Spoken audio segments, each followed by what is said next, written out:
नमस्कार। I hope आप सभी अच्छे होंगे। तो आइए चलिए बात करते हैं चंद्रमा की 10 वर्ष की महादशा के बारे में। अगर आपकी भी चंद्रमा की महादशा चल रही है या आने वाली है तो ये वीडियो आपके लिए बहुत ही उपयोगी होने वाला है। तो बात करते हैं चंद्रमा की दशा की। तो चंद्रमा की जो महादशा है वो 10 साल की होती है, जिसमें चंद्रमा की जो दशा है वो 10 महीने की होती है। इसके अलावा जो चंद्रमा और पे मंगल की जो दशा होती है वो 7 महीने की होती है। चंद्रमा पे राहु की जो दशा होती है वो 1 वर्ष 6 महीने की होती है। चंद्रमा पे गुरु की जो होती है दशा वो होती है 1 वर्ष 4 महीने की। और इसके अलावा चंद्रमा और शनि की 1 वर्ष 7 महीने की, चंद्रमा और बुध की 1 वर्ष 5 महीने की, और चंद्रमा और केतु 7 महीने की होती है। चंद्रमा की महादशा में शुक्र की दशा 1 साल और 8 महीने की होती है। और चंद्रमा की महादशा में सूर्य की दशा जो होती है वो 6 महीने की होती है। तो अगर हम चंद्रमा की बात करें तो चंद्रमा को रानी का दर्जा दिया गया है वैदिक एस्ट्रोलॉजी में, और चंद्रमा को माता भी मानते हैं। चंद्रमा को दूध, इवन जो सफ़ेद जो भी लिक्विड है उसको चंद्रमा मानते हैं। साथ में जो पानी है, कोई भी तरल लिक्विड, उसको भी हम चंद्रमा मानते हैं। चंद्रमा को हम भोजन मानते हैं। जो भी हम अच्छे व्यंजन खा रहे हैं, खाने पीने की जो वस्तु है उसको भी हम चंद्रमा ही मानते हैं। कला मतलब टैलेंट जो होता है इंसान के अंदर, जैसे कि कोई अगर कवि हो गया या आर्टिस्टिक पर्सन हो गया, संगीत से रिलेटेड कुछ जुड़ा हुआ जो भी टैलेंट, कला, उसको हम चंद्रमा से देखते हैं। इवन जो विचार की जो शक्ति है, दैट इज इमेजिनेशन पावर, वो भी हम चंद्रमा से देखते हैं। मन की शक्ति, मस्तिष्क की शक्ति, जिसको साइकिक एनर्जीज या साइकिक पावर बोलते हैं, वो भी हम चंद्रमा से देखते हैं। सिक्स सेंस जो होता है वो भी हम चंद्रमा से देखते हैं। पूर्वाभास जब हो जाता है किसी भी व्यक्ति को कि ये घटना घटने वाली है, गेस पावर या हम सिक्स सेंस जिसको बोलते हैं, वो भी चंद्रमा ही है। शीतलता जो है वो चंद्रमा है। शांत स्वभाव, वो भी चंद्रमा है। इमोशंस, कोई आप किसी को देखेंगे कोई बहुत इमोशनल है तो वो चंद्रमा का प्रतीक है। सुंदरता भी जो है वो चंद्रमा का ही प्रतीक है। इसके अलावा जो मनोबल है, मन की जो बल है, मन की स्थिति, जब हम ये बोलते हैं हमारा मन नहीं लग रहा, तो वो एक तरह से हम ये सोचते हैं कि उस दिन वो पर्सन का मन जो है नहीं लग रहा है, वो चंद्रमा के वजह से है या चंद्रमा उसका वीक है। तो अगर आपका भी ये चंद्रमा की महादशा चल रही है या पहले जा चुकी है, तो आपने देखा होगा कि आपके लाइफ में बहुत ऐसी घटनाएं घटी होंगी कि आप काफ़ी ट्रैवल कर रहे होंगे, क्योंकि ट्रैवलिंग भी जो है वो चंद्रमा का प्रतीक है। अगर आपकी चंद्रमा अच्छी नहीं है, क्योंकि अगर चंद्रमा उच्च का हो या केंद्र का हो, त्रिकोण का हो, लाभ भाव या शुभ ग्रह के साथ हो, या शुक्ल पक्ष का हो, बलवान हो, भाग्येश या कर्मेश के साथ हो, तो आपकी जो चंद्रमा की जो महादशा है वो अच्छी जाएगी। लेकिन फिर भी एक चीज़ ध्यान रखने वाली बात है कि भले वो अच्छी जाए, लेकिन आपके लाइफ में काफ़ी चेंजेस होंगे, और बहुत ये चेंजेस जो होंगे वो बहुत जल्दी बदलाव बहुत जल्दी होंगे ये 10 सालों में। चाहे जो भी ग्रह हो साथ में, 10 साल में जो भी ग्रह जो मैंने आपको बताया, चंद्रमा मंगल हो या चंद्रमा राहु हो, जो भी हो, फिर भी जो चेंजेस जो आपके लाइफ में होंगे वो बहुत जल्दी होते रहेंगे।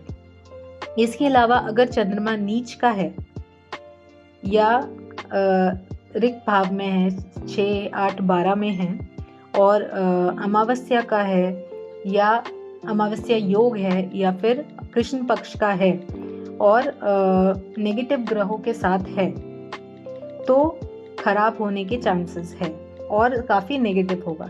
लेकिन जो कॉमन चीज़ यहाँ पे नोट करने वाली बात ये है कि ट्रैवलिंग आप बहुत ज़्यादा कर सकते हैं, और ज़्यादा से ज़्यादा ये पॉसिबिलिटी रहेगी कि कफ, सर्दी की समस्या, कफ कोल्ड वगैरह की समस्या बहुत ज़्यादा होने के चांसेस हैं। रीलोकेशन आप कर सकते हैं। इन 10 वर्षों में ऐसा ज़रूर होगा कि आप कहीं ना कहीं ट्रैवल कर रहे हैं, या फिर ट्रैवल की वजह से रीलोकेशन कर रहे हैं, काम की वजह से रीलोकेशन कर रहे हैं, या जो भी वजह हो, लेकिन रीलोकेशन ज़रूर आप एक बार ज़रूर करेंगे इन 10 वर्षों में। अगर आपका खुद का घर है या ट्रैवलिंग ज़्यादा नहीं भी करते, उस समय भी आपका ऐसा योग बनेगा। स्थान परिवर्तन जो मैंने बोला वो बहुत पॉसिबिलिटी है। खाने पीने की नई नई चीज़ें आप खा सकते हैं। आपको मौका मिलेगा कि आप अच्छे अच्छे व्यंजन खाएं। साथ में नींद, अगर आपकी चंद्रमा की समस्या नहीं है तो आप अच्छी नींद लेंगे। वही अगर आपकी चंद्रमा की समस्या कोई भी वजह से, वो चाहे वो प्रोफेशनल हो, हेल्थ रीज़न हो या स्ट्रेस हो, आपको नींद की समस्या ज़रूर आएगी। नींद आपको अच्छी नहीं आएगी, हो सकता है आपकी नींद इस दौरान पूरी नहीं होती हो, ऐसा बहुत मेजर संभावना है। उसके अलावा अगर आपकी चंद्रमा अच्छी स्थिति में है तो धन का आना और जाना लगा रहेगा, मन का लगना बहुत अच्छा रहेगा, कंसंट्रेशन पावर अच्छा रहेगा। हो सकता है कि आप मेडिटेशन भी इस दौरान शुरू कर रहे हों। वही अगर आपकी चंद्रमा अच्छी स्थिति में नहीं है तो मन बिल्कुल भी नहीं लगेगा, और साथ में डिप्रेशन की समस्या रहेगी, कोई चीज़ में खुशी नहीं होगी, धन आना भी रुक सकता है। इसके अलावा संगीत सुनने में आपका बहुत मन लगेगा, संगीत के प्रति आप में एक अलग रुचि रहेगी।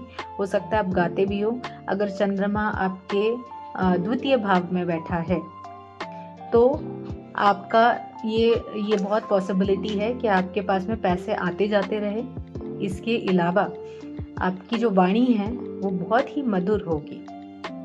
वही अगर आपकी चंद्रमा अच्छी है तो आप ज़्यादा खुश रह सकते हैं।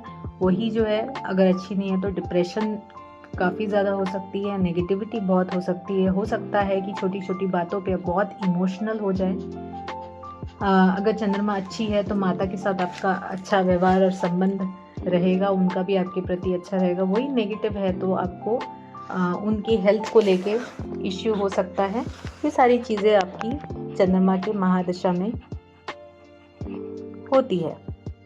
अगर चंद्रमा अच्छी स्थिति में है तो इस महादशा में बैंक बैलेंस या जमा पूंजी भी बढ़ेगी और अनेक धन के स्रोत आएंगे, जिससे आपको धन लाभ होगा। इसके अलावा विद्या और शिक्षा में भी अगर आपका चंद्रमा सही है तो अच्छा रहेगा। भाग्य में वृद्धि होगी, और जैसे कि भोजन और खाने का कारक भी चंद्रमा है तो मनपसंद भोजन आता ही रहेगा। वही अगर आपका चंद्रमा मेष राशि में बैठा है, कैसे जाने कि किस राशि में बैठा है, उस पर जो नंबर लिखा होगा, अगर चंद्रमा नंबर 1 यानी मेष राशि में बैठा है तो जातक को सिर का जो रोग है वो होने की संभावना हो सकती है। हो सकता है कि आपके भाइयों की किसी तरह से हानि हो, और इसके अलावा जो है जातक को स्त्री पुत्र का लाभ हो सकता है।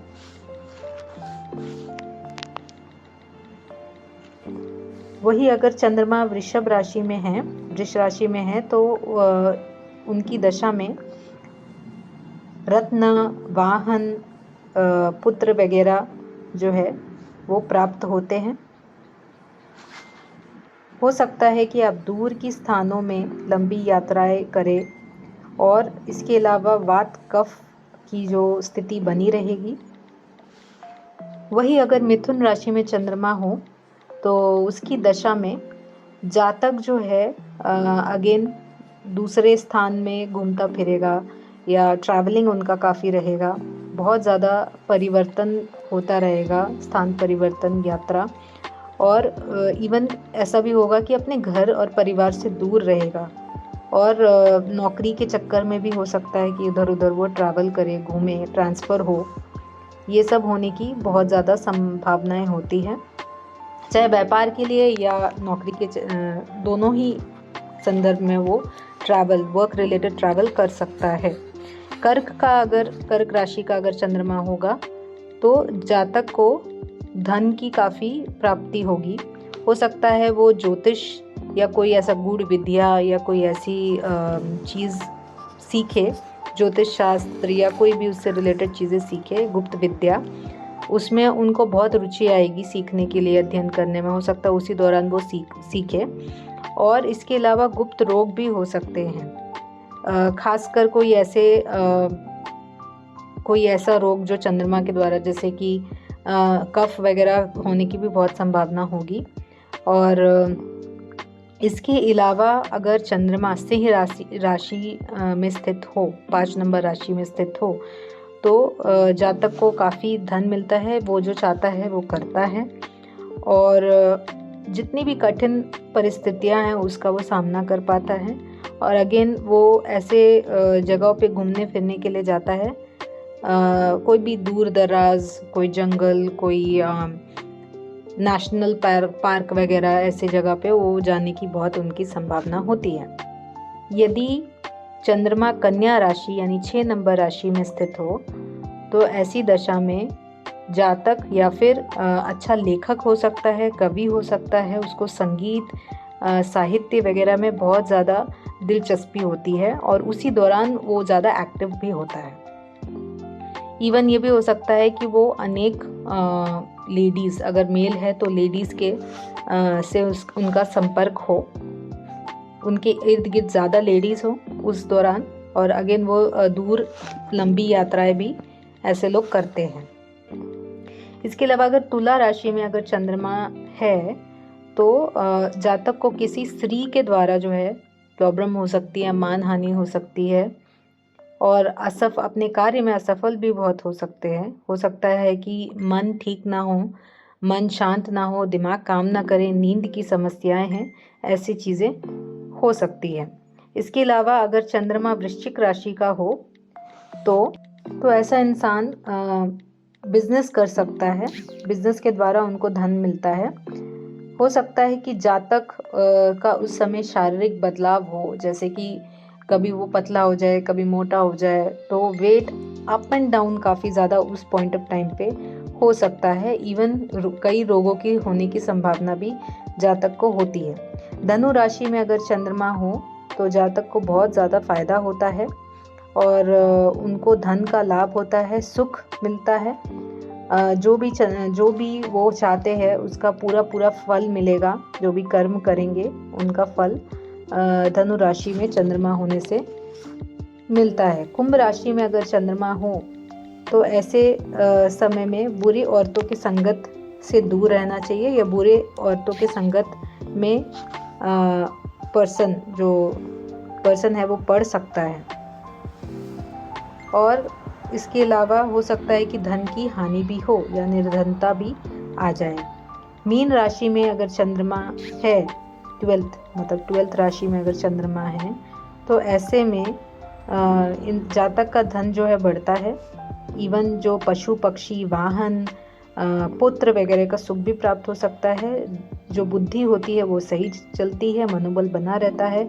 अगेन यहाँ पे भी ट्रैवलिंग होने की बहुत संभावना रहती है और बहुत ज़्यादा सुख की प्राप्ति होती है। तो ये था चंद्रमा के विभिन्न राशियों में स्थित होने का फल। तो अगर आपको ये वीडियो अच्छा लगा तो मुझे बताइए, ताकि मैं और डिटेल में चंद्रमा के दशा, क्योंकि ये महादशा का फल था, चंद्रमा में विभिन्न ग्रह दशाओं का जो फल है, जैसे कि चंद्रमा पे सूर्य, चंद्रमा पे बुध, इसकी डिटेल वीडियो मैं आपके सामने लेके आऊँगी। तो अगर पसंद आया तो लाइक करें, शेयर करें, सब्सक्राइब करें। Thank you. God bless you all.